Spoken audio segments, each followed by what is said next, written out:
Sa video na to, maraming transmission transition gayam, nag-uumapaw at overlapsing nga rin pala ang aking fighting spirit sa ngayon. Awa mo nga may nagpag-aadulin so kumate aramidik nga contentization. By the way, pumunta nga pala kami nagkarwas at may nakasabayan kaming payat niya. Joke lang. Pagkatapos ng lahat-lahat, sinundo namin ang aming anak. Naging carpentry nga rin pala ako ng 5 minutes at sa wakas, nandito na nga rin pala yung galbang idiniliver ni Hilltop. What's up, aking mga beshi waps? Tignan nyo naman ang ganda ng sikat ng araw sa sky heaven above. Kasla kanya. Feeling. Siyempre, pag ganitong panahon, samantalahin natin ang pagkakataon habang wala pang magpag-adulation, magmo-motor wash muna tayo sa ngayon. Nagwapo nga pa nag-voice over. Pero bago nga pala kami pumunta dito sa waterfalls na inyong nakikita, ako'y nag-installation muna ng plate number ng aming biyaya.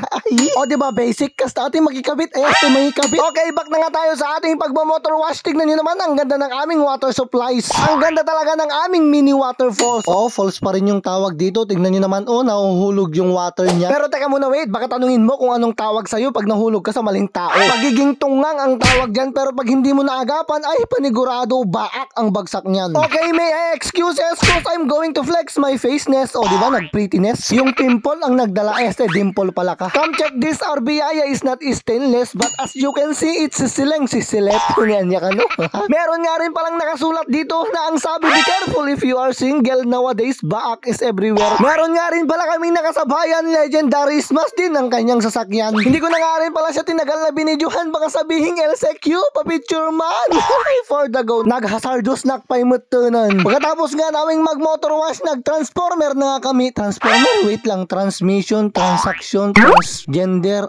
Diyan mo, basta, ay teleport gaya mo, kisaba. Nag-teleport na nga kami at sinundo ang aming bebe. Dumating na nga rin pala yung araw na aming pinakahihintay. Idiniliver na nga rin pala yung galba na galing kay Hilltop. Pero tignan nyo, pakinggan natin, may sounds ang kanilang truck.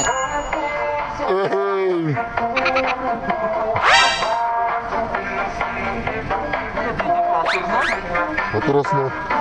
Diba kabogera, ang ganda ko talaga, amazingness.